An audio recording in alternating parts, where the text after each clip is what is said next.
Empire.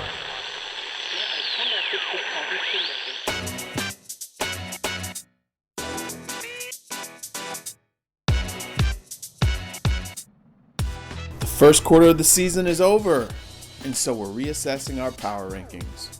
What's up, everybody? It's Mike Jones. Thanks for coming back for another episode of the Football Jones podcast. As I told you earlier this week, Nate Davis and I are sitting down and comparing notes on how we think things have started to shake out 4 games into the season. A lot of times when you talk to head coaches entering a season, they will tell you that they divide the season up into 4 quarters.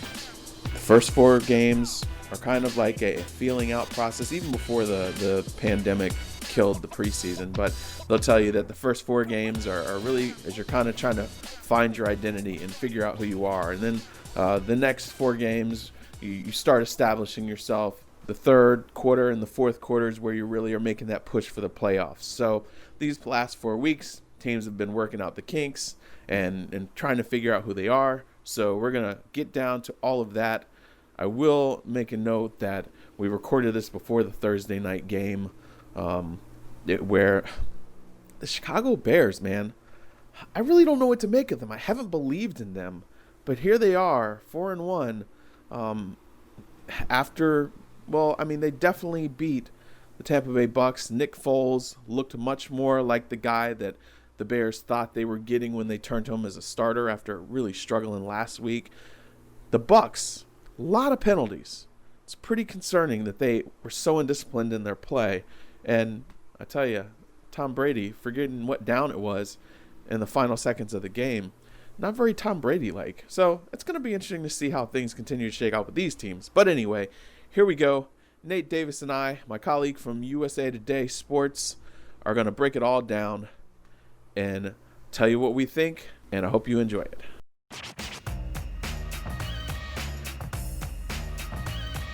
All right, and as promised, we said at the beginning of the season we were going to revisit these power rankings, and here we are.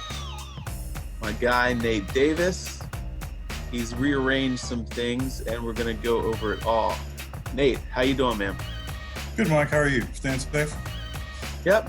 Just rolling along with the season, trying to stay safe, stay healthy. And Bravely ventured out more than I have, so props to you. yeah, although I wasn't on the road this past weekend. And I was going to – I don't know what's going to happen next weekend. I was supposed to go – I was hoping to go to Buffalo for that KC and Buffalo game. But right now, Delaware is back on New York's quarantine list. So it keeps going on off and on every other week. So maybe I'll be off by next week.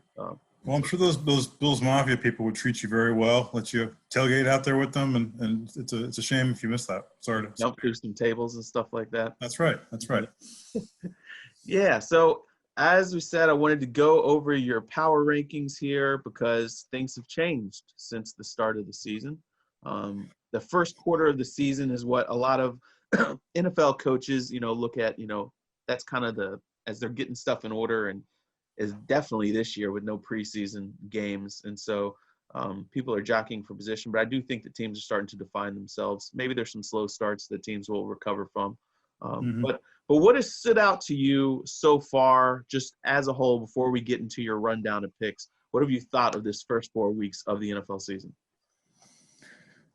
Well, I guess just big picture, prior to everything that's happened with the Titans, I kind of had been lulled into a false sense, I think, of normalcy. But everything had kind of unfolded with a fair amount of normalcy, aside from people not being in the stands, and obviously more guys than you would like to see getting hurt. But it felt kind of normal up to that point. But there are always surprises, and there are always guys that major injuries. Or surprises that change the calculus of what you thought you knew in August. I didn't think the Giants were going to be any good, but obviously Saquon Barkley's injury has totally sunk them. But I mean, there are better examples than that. But the Chiefs are number 1. I dropped them down to number 2 for a week, thinking that maybe the Ravens had caught up. You saw personally that clearly wasn't the case, but. Otherwise, the Packers are better than I thought they'd be. Seahawks are better than I thought they'd be. I thought they'd be more like 10-win teams. It looks like they're going to be more like 12 or 13-win teams. And certainly I've been quite disappointed in my Atlanta Falcons, who I predicted to be an NFC wildcard team. Hard to see them coming back from that at 0-4. Yeah, because only one team in NFL history, the 92 Chargers, were the only team who've come back from 0-4 to make the playoffs. So I don't see it happening. They definitely – I didn't think they were going to be this bad, though. And blowing leads like they have. It's just kind of perplexing to me. Well, and just the debacle in Dallas is clearly a coaching and a situational issue. When guys don't know to fall on an onside kick within 10 yards. I mean, but most times guys touch it too soon. That's the problem. When you're the kicking team, but when you're the receiving team, you just go get ball. Right, but again, that just points out to these guys weren't prepared for that situation. That's really the main thing you need to know in an onside kick is when to touch it, not when to not touch it. But it shouldn't come down to that anyway. I mean, whatever, 19, 20 point, or 20-0, and same thing with the Bears. I guess the only thing I can say about the Falcons is if you look at their schedule right now, they legitimately should win their next 5 games. But obviously, Julio hurt and everything else. I mean, who knows? I mean, they bounced back last season, but. I think I'm just holding on to hope that I might be right about them. But too much talent for them to be 0-4. It's crazy. Yeah. All right, so let's get into your power rankings. You have your rundown of your top 5. You've got the Chiefs at number 1, Packers number 2, Seahawks number 3, Ravens number 4, and Steelers number 5. So that's a decent. Some of those teams have changed from your number 1, your week 1. Predictions. What stands out to you about this group right there? Yeah, well, like I said, I thought the Packers, 13-3 last year. I didn't think that they would be as good as that record this year. I know talking to among some colleagues and others, that there's this narrative out there that the Jordan Love arrival lit a fire under Aaron Rodgers. I still don't really know that I necessarily believe that he needed a fire lit under him, but I think being in the second year of the offense with Matt LaFleur has had a big impact, and just. He's playing like Aaron Rodgers of 2011. I mean, last night to do what he did without really any bona fide wide receivers, super impressive. The tight ends are coming along, and I think the defense will be better. And in Seattle too, I love to cite the fact that they outscored their opponents by 7 points last year. They're playing, like a team that can win the NFC West, and at this point, looks like they will be. I remain concerned about the defense, which ranks last in the league. Ironic that they have their best defensive performance, which wasn't great in Miami without Jamal Adams. But I had the Packers ahead of them based on the fact that I like the upside for their defense a little bit more than Seattle's right now. Yeah, I definitely love the way Russell Wilson's playing. I'm definitely impressed with the Seahawks, but I have them at number 4 just because of that defense. It just something about it scares me, and I wonder when they're going against, a high-powered team, if it's going to wind up costing them. I mean, it's just they give up so many yards. That being said, I think you picked the Seahawks to go to the Super Bowl. I did, but I have them losing to the Chiefs. So I think that defense, might just fail them. But for right now, I like you, I didn't expect the Packers were going to be this good. They have not turned the ball over once yet. That's pretty impressive there. And the Ravens, even though the Ravens lost to the Chiefs, and as their flaw was exposed as far as if they don't have the lead, they can't play their normal way. But I just feel like against most teams, they're going to be okay. It's just they match up horribly with the Chiefs. And I do wonder a little about the Ravens being in their own heads. I mean, we're going to start to get to a point real quick here where we're all going to be asking, can the Ravens win a big game? And I mean, they put that thumping on the Tom Brady Patriots last year, which was a very impressive win. But 3 now against the Chiefs. Lamar Jackson 0-2 in playoff starts, and like you said, they haven't shown that they can play. If they get down by 10 or 14 points. He's 0-6 when trailing at halftime. They have not had to come back from a halftime deficit, the only team since 2018 to not have one. That's pretty eye-popping. Like you said, I mean, it's easy to say that the game plan against the Ravens should be to get a lead because that should be your game plan, no matter who you are against anybody. No, I'm agreeing with you, but I mean, not that you've said that, but they really are, unlike Kansas City, who we've seen get, in these, I think a double-digit deficit in every playoff last year. Like, they'll stick 14, 21, 20, 28 points on you in no time, and the Ravens just haven't shown the capacity to do that. And if you get them out of their comfort zone, can they win from behind? Haven't seen it yet. So the rest of your top five, number 5, you have the Steelers there. Is that a little bit? I mean, I know unbeaten. I've got the Bucks one spot ahead of them, just because I'm still scared. Like, I feel like Big Ben, like every hit, I'm just like, is this gonna be okay? I mean, is he gonna, And I feel like without him, from an overall strength perspective of a team, they drop off in a big way. Well, yeah, you're basically talking about the 2019 Steelers. I mean, this is almost a best case scenario of marrying the 2018 Steelers offense to the 2019 Steelers defense and getting a very good team. Obviously, you're not getting the benefits of Antonio Brown or Le'Veon Bell there, but they just needed Big Ben to show up and lead a capable offense, which is what they are. James Conner is back to being pretty much himself. Juju Smith-Schuster is relevant again with Ben on the field. Like, you don't need Big Ben to throw for 5,000 yards. You just need him to score 25 points. That's generally plenty for this defense. You said you got the Bucks ahead of him, so I got the Bucks at 6. We're basically splitting the hairs there. I mean, I think you could probably make a case either way, and I do think that the Bucks probably have more upward potential, just because I think the more Tom Brady gets time playing with these guys, the better they're going to get, and that's kind of what we've seen in the first month. I mean, they've kind of gotten consistently better. You're still seeing some mistakes, but I like the potential of the Bucks. But for now, I'm going, I guess, defense with the Steelers, who to me probably have the best defense in the league. So 7, 8, 9, 10. You've got the Rams at number 7, up from 9. The Bills at number 8, up from 10. And I'm scrolling here. The Titans at 9, down from 7, and the Colts 5 places up to number 10. But first, let's get to the Bills right here, because the Bills are undefeated and they beat the Rams, but you have them one spot lower than the Rams. So a lot of people aren't going to be happy with that. They're not going to think that it makes any sense at all. And a lot of people aren't, Mike, particularly people in Western New York. I did this last week too. I just can't get over that pass interference call in the game against the Rams, and I know that there was the bad interception call that went against the Bills earlier in the game, but you're up 28-3. I understand bad calls happen, but I mean, in that instance, you either have to keep the flag in your pocket, which I think is what should have happened with the Gabriel Davis getting the defensive pass interference against the Rams.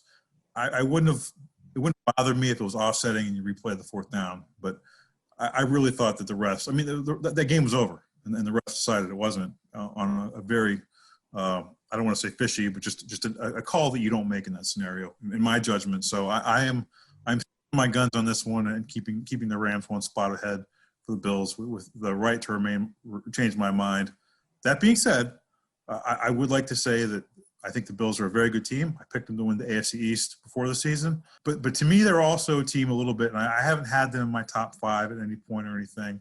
To me, they're almost like the really talented student in your classroom that's not living up to their full potential. Because, I mean, last year they were a great defense, and you were kind of waiting for the offense to catch up. This year, Josh Allen has been, MVP caliber player, although for my money, he still makes too many boneheaded plays by holding on to the ball too long. We saw that, in the playoff game against Houston when he tries to do too much, but whatever. He's a young player, great upward arc.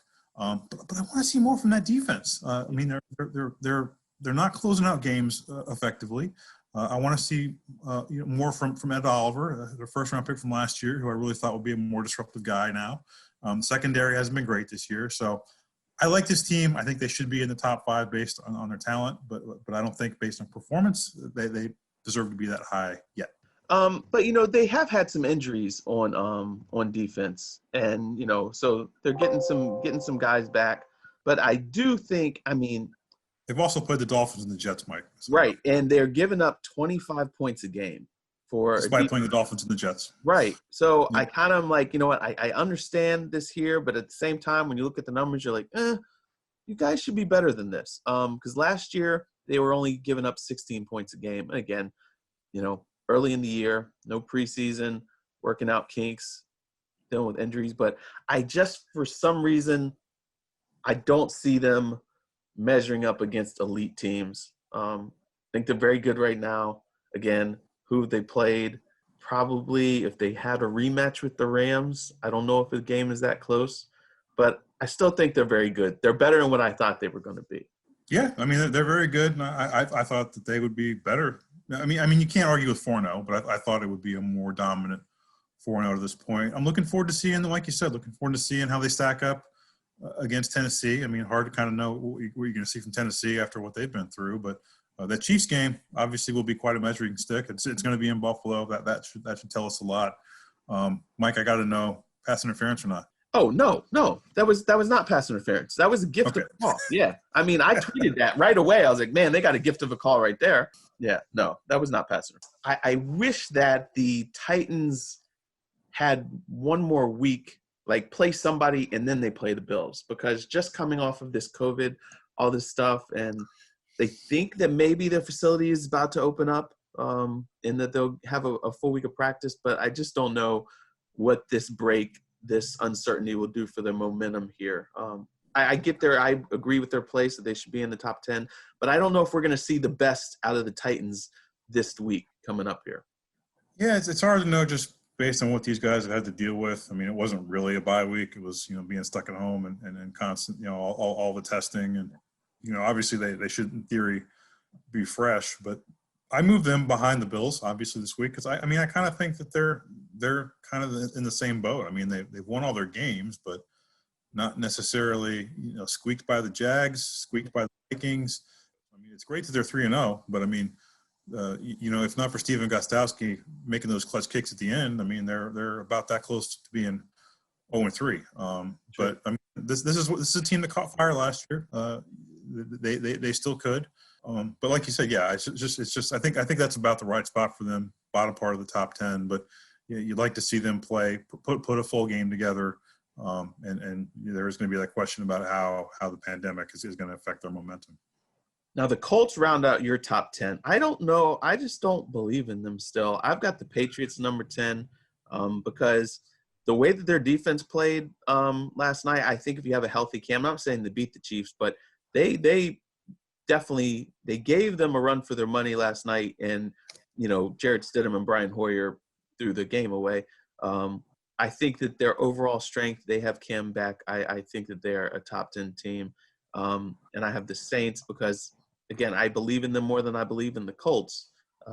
Why do you like the Colts at 10 above some of those teams? I'm probably this is probably a little bit more of the recency bias, and I would say that I would probably pick the Patriots with Cam, and I would probably pick the Saints to beat the Colts on a neutral field. I mean, the Colts. I don't consider beating the Bears all that impressive a win, nor beating the Jets nor the Vikings, but. The thing with the Colts that I am impressed with is the defense, which I believe is ranked number 1 at this point, and by a far sight in terms of yards allowed. And I think again, like Tom Brady, Phillip Rivers is another guy that's kind of growing in this system. They've had some injuries. Marlon Mack and others, but I think they're a tough physical team, and I think they're going to be one to be reckoned with as the season goes on. I don't have a qualm with what you said about the Patriots. It's just more that they don't have Cam right now. Right. They're probably not going to have him again against Denver, although you would think that they should be able to get that game whoever is under center.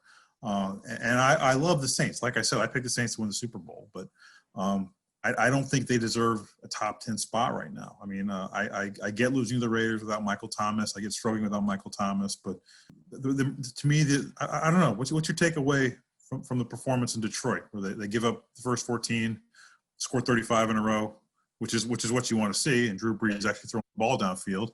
But then it's a close game at the end when the Lions score the last 15. Lost the Packers the week before, which there's no shame in losing to the Packers without home fans. But I just feel like they haven't put it together, and maybe when Michael Thomas gets back, they'll kind of get back to being who we think they should be. Yeah, and that's what I kind of wrestle with because I look at some of these teams and I say, you know what, I know at full strength what they are. And maybe Right. this is a week to week thing. So maybe it should be for this week, you guys are at this spot right here. And you shouldn't have qualifiers. And I get your point about the Colts with their defense. They're number one. Like you said, Golden Team is 236 per game and only giving up 14 points a game, which is best in the league too. So maybe so. I feel like the Saints are figuring out that the smart recipe is a healthy run game to ease some of this pressure on Drew Brees until even when Thomas is back, I think that you have to go a little more that way. But if you're talking about a late season game where they project, I feel like they've got a better chance of making a run than the Colts do. But again, we've still got 12 weeks left in the season, so maybe I'm wrong for that. And like you said, this is a snapshot in time. I mean, that's kind of what power rankings are. But yeah, I would pick the Saints to beat the Colts on a neutral field, certainly with Michael Thomas. But they kind of need to earn their way back up the ladder, which is what you want to see out of them at this point. So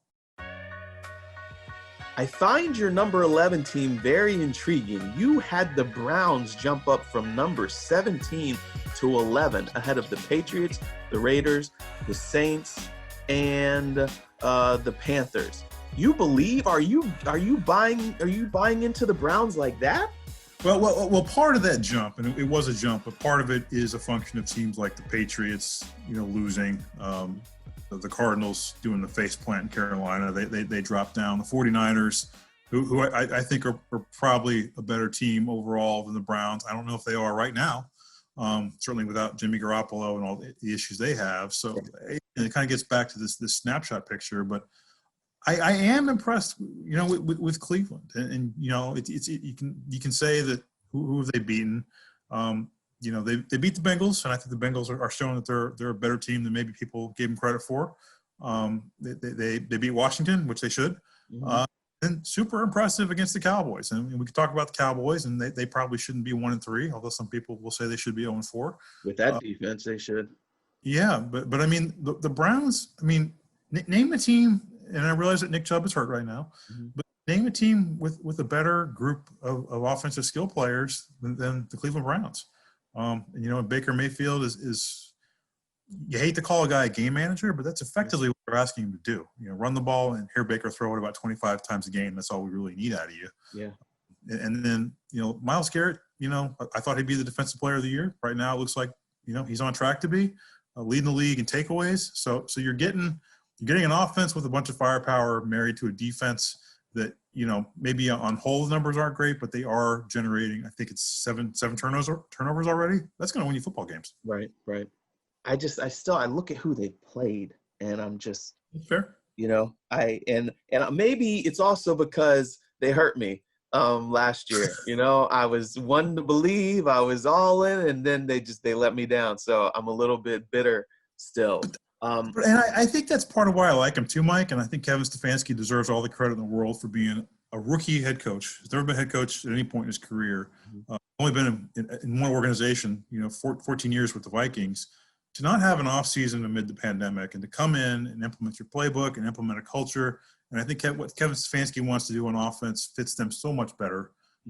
Play action and the running they did last year with Freddie Kitchens. I think this guy really maybe should be the coach of the year front runner right now, just based on what he's been able to do there so far, given the circumstances that he's done it in. Particularly when you thought a guy like Mike McCarthy was better set up to be a first-year head coach. I think give a ton of credit to Stefanski for this team start. Now I did kind of do the weekly snapshot thing, and I have the Eagles higher than the Browns. I have them at 13 really? Because I feel like on Sunday they finally got back. Doug Peterson got back to calling games the same way he called games for Nick Foles instead of calling games like he did for Carson Wentz. Their offense was much more diverse. It was more creative. I just felt like this is the way they've got to call games. This is the way their offense has to play in order for them to succeed. And you're overestimating what Nick what Carson Wentz can do. And we saw when he had the huge load on his shoulder, he's forcing things, he's making bad mistakes. But on Sunday, he was using his legs. He was doing quick hitters, getting the ball out more quickly. He wasn't holding on to it forever, and that helped their offensive line.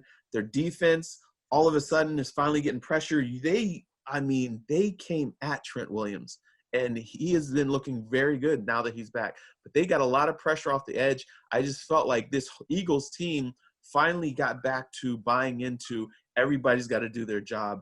We are not just the quarterback. We are everything. And I'm like, if they play like this, they can, it's not saying much about their division, but I think that they can really make some noise. So that's why I gave them, at least for this week, I bumped them up. Now we'll see what happens next week. Now they're going to run into a tough opponent, but I saw them like, that's how you guys have to be coaching and playing to do well. And I think those are all insightful points. And certainly, 7 wins might win the NFC East this year. They finally got the first one, but to me, I still look at them with the body of work, and it's not like this, the 49ers, maybe it's too much to say they had a hand tied behind their back, but I mean, you're talking about the 49ers with 2 backup quarterbacks. And if you just kind of look at the common denominators, I mean, the Eagles, couldn't beat Washington with what was it, a 17-point lead. Right. And Cleveland, took Washington to the woodshed. And so if you're talking about common opponents, I mean, yeah, I'm definitely going to have the Browns well ahead of the Eagles at this point in time. Yeah, but I also look at, that was week 1 with a whole new offensive line because of injuries and no preseason games. And I know I'm contradicting myself because I'm making qualifiers for one team and then I'm not for other teams.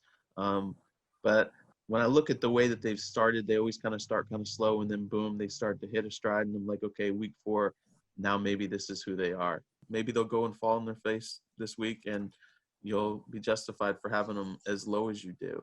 The Raiders, you like them, huh? I just, for some reason, I kind of look at them the same way as the Browns, like, you know what? I can't believe in them. You've got them at number 13.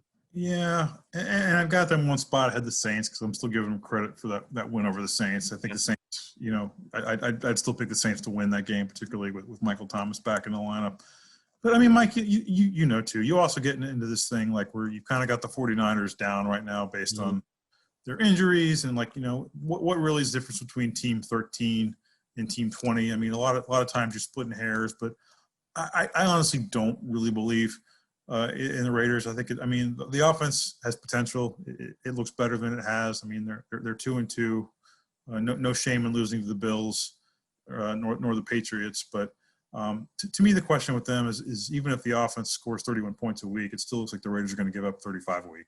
And they haven't really managed to fix the defense. So I kind of – they're probably better than I thought they'd be, but to me they still look like 7-9, 8-8 kind of team. Gotcha. So you've got 15, 16, 17 Panthers, Cardinals, 49ers, Bears at 18, Cowboys at 19, Vikings at 20. It gets so muddled from here. And like the Panthers feel way too high to me, and that's what I was gonna say. I had them around 30 or 31, preseason, early in the season. But to me, this is like an instance where you got to give a team credit for beating a tough Chargers team on the road.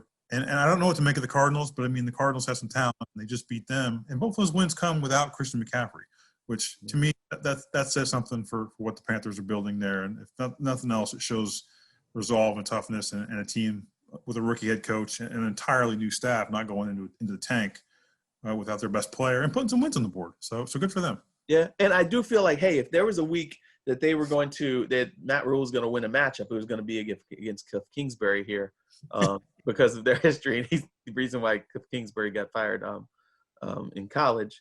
But yeah, I get what you're saying there, and again, like you said, not having McCaffrey, I just look at them long term, and I'm not sure. But again, it's weekly power ranking. I think long term they're probably going to win 4 or 5 games, best case. But at this point in time, with a 2-game winning streak without their best player, I'm going to give them. They deserve some credit here. So this might be their peak. This could very well be their peak, and this could very well be. To me, the 49ers, who I have the 17, are in the same boat as the Patriots. I mean, I think you get your quarterback back. You get Deebo Samuel, more in the flow of the offense. Obviously, he had some plays Sunday night. I mean, the 49ers should be a playoff team. You kind of worry, are they losing too much ground out of Seattle? But I can't imagine they're going to stay down here in the bottom half. I mean, I can't. Now, why do you have Cowboys ahead of the Eagles? What have you? I mean, I know they put up a lot of points, so is that why? But their defense is just historically bad. Yeah, I think because I think I'd still pick the Cowboys to beat the Eagles, in a head-to-head matchup. I mean, Cowboys are 1-3, the Eagles are 1-2-1. So I mean, the Eagles are playing better if you want to consider a tie against Cincinnati and the win against the undermanned Niners. I mean, the Eagles are playing better probably at this moment. I just probably still feel like the Cowboys have. I mean, I can't not. I mean, to me, there's no argument the Cowboys that they don't have the most talent in the division. I just don't understand why they're losing these games. Yeah, I mean, and getting in these holes, and I mean, I don't understand how the defense. Yeah, I don't get it. I mean, even there, Marcus Lawrence saying that they're soft, and but Dak would be an MVP candidate if they win. If they can win a couple of games here. Do you think that it has anything to do with the fact that, most of this whole coaching staff, outside of their special teams coach, a lot of this coaching staff was out of football for a couple years, and they've got some players on defense who've been out of football. Are they just reacclimating themselves, Mike McCarthy and all his guys, and some of these defensive guys that they're just kind of getting used to what the NFL is like after a couple years away? I think that could be part of it. I mean, Kellen Moore is the guy they kept, right? I mean, their offensive coordinator, and you haven't seen any fall off with the offense. So I think there's probably something to say there. And defensively, I think Mike Nolan wants to play defense a lot differently than Rod Marinelli wants to play. But that team is built with guys, that were drafted or acquired mostly for Rod Marinelli. It certainly doesn't help to have lost Byron Jones or to have Leighton Vander Esch hurt, but again, I mean, based on the guys that they have here, losing Gerald McCoy was another tough setback for them. But there's no reason that these guys should be giving up the most yards and points in Cowboys history through 4 games, particularly when your offense is that good. I mean, I guess the counter argument is like I love that argument that the offense scored too fast, Mike. But I guess that's what's going on here. Now, the Vikings, you have them higher than a number of teams. I mean, again, it really gets muddled here, but you have the Vikings at number 20. I know they just got their first win beating a Texans team that just fired their coach, but they've been really disappointing to me. You bumped them up from 22. Why do you feel that they're worthy of that spot? I mean, is being 20 worthy of anything? They're okay. I mean, they're okay. They fought back against the Packers in Week 1. I mean, that's a tough game. They lose on the last second field goal to Tennessee.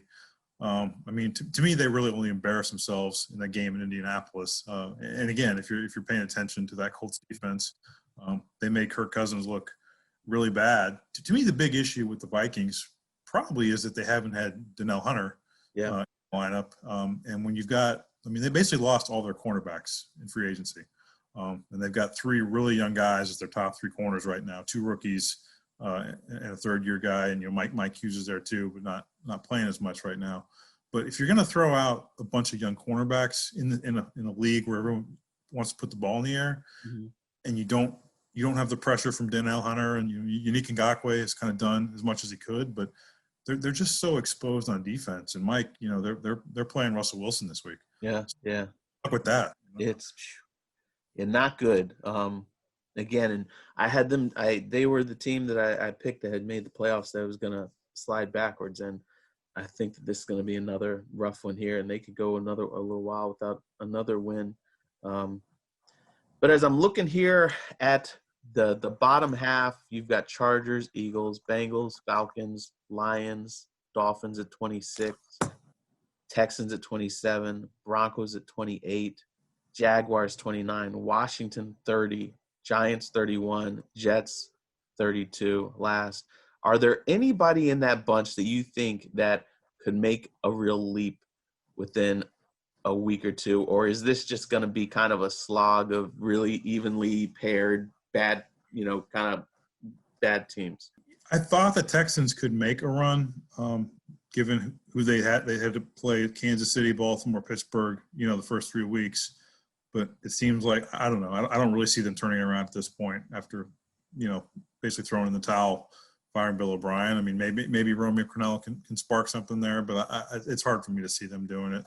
I've mentioned, I'm still grasping hope with the Falcons just because I think they've got so much talent there. And, if I pull up their schedule here, they're 0-4, but their next 5 games, Mike, are Carolina, Minnesota, Detroit, Carolina again, and Denver. So I think the Falcons have an opportunity to get right, which and they did it last year. The only other team I think I mentioned from that group that you listed out there, I've been impressed with what the Chargers have done. Justin Herbert getting thrown into the lineup at the last second. And, kudos to Pep Hamilton for their quarterback's coach for having him ready to play literally at a moment's notice. They played the Chiefs very tough in week 2. Had the hook and lateral worked against the Panthers on the last play, week 3. They win that game, and then they unfortunately for them, they get a big lead against the Bucs, 17 points I want to say, and blow that Sunday. But Herbert's played great. It's just kind of been standard Chargers where they've got all this talent, they just don't seem to be able to ever put it all together because of injuries or whatever the reason is. But they've got players. It appears they've got a quarterback. I hate it for Tyrod Taylor, but I just don't. Story of his life. I don't see how you can justify putting him back in as well as you're playing. I mean, you're obviously your future is with Justin Herbert. So this is the same thing that happened to Tyrod Taylor in Cleveland. You remember he got concussed there, and Baker Mayfield went in and never looked back. So he did look back, but he never gave the job up. But right. I think Herbert's got to be the guy going forward here, and you do the best you can without Mike Williams and Austin Eckler. But just more tough luck for the Chargers. It seems like it's a story with them for every year. Yeah. Do you Who's getting the number 1 pick, Mike? Well, that's what I was about to ask you. Because I think the Jets look like the worst team in football. Do you think, okay, and I don't see how Adam Gase can hold on to his job, because he shouldn't have had the job in the first place, but he definitely is deserving of keeping it. Do you think, 1, he survives the season, and 2, if they get the number 1 pick, do you do Trevor Lawrence, or do you hold on to Sam Darnold and try to package that number 1 pick for a bunch of other stuff? What do you do there? Yeah, it's a great question. No, one, I don't think there's any scenario where Adam Gase. Well, I guess the only scenario is if the Jets remarkably win 9 or 10 games, after starting 0-4, which they don't have the talent. I mean, if you find that game against Denver, Thursday night, I mean, they're just not a good team. They don't have good players, undisciplined. Greg Williams. His guys are just playing out of control and not particularly effectively, even when they make plays, personal fouls all over the place.